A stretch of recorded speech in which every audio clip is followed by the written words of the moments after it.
ಮಿತ್ರರೇ, ಎಲ್ಲರಿಗೂ ನಮಸ್ಕಾರ.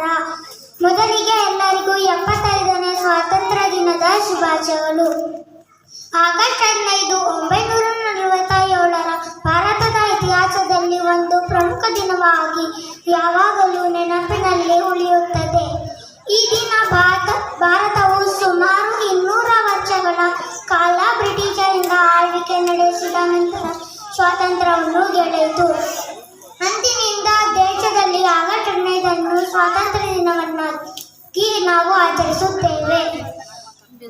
ಈ ಸ್ವಾತಂತ್ರ್ಯ ಹೋರಾಟದಲ್ಲಿ ಮಹಾತ್ಮ ಗಾಂಧೀಜಿ, ಭಗತ್ ಸಿಂಗ್, ರಾಣಿ ಲಕ್ಷ್ಮೀಬಾಯಿ, ಬಾಲ ಗಂಗಾಧರ್ ತಿಲಕ್, ಜವಾಹರಲಾಲ್ ನೆಹರು, ಸರ್ದಾರ್ ವಲ್ಲಭಾಯ್ ಪಟೇಲ್ ಮುಂತಾದರು ಭಾರತಕ್ಕೆ ಸ್ವಾತಂತ್ರ್ಯ ತಂದುಕೊಡಲು ತುಂಬಾ ಹೋರಾಟ ಮಾಡಿದರು.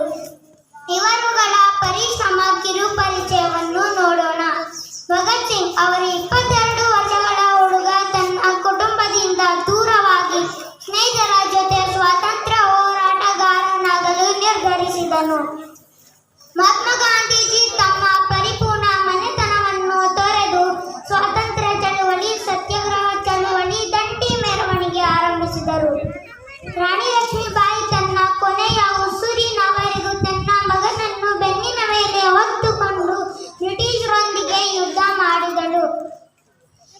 ಭಾರತದ ಉಕ್ಕಿನ ಮನುಷ್ಯ ಸರ್ದಾರ್ ವಲ್ಲಭಾಯ್ ಪಟೇಲ್ ಸ್ವರಾಜ್ ನನ್ನ ಜನ್ಮಸಿದ್ಧ ಹಕ್ಕು ಎಂದು ಬ್ರಿಟಿಷ್ ವಿರುದ್ಧ ಘೋಷಣೆ ಮಾಡಿದರು. ಹೀಗೆ ಆಗಸ್ಟ್ 15 ಭಾರತದ ಇತಿಹಾಸದಲ್ಲಿ ಮತ್ತು ಪ್ರತಿಯೊಬ್ಬನ ಭಾರತೀಯನ ಹೃದಯದಲ್ಲಿ ಬಹಳ ಮುಖ್ಯವಾದ ದಿನವಾಗಿದೆ.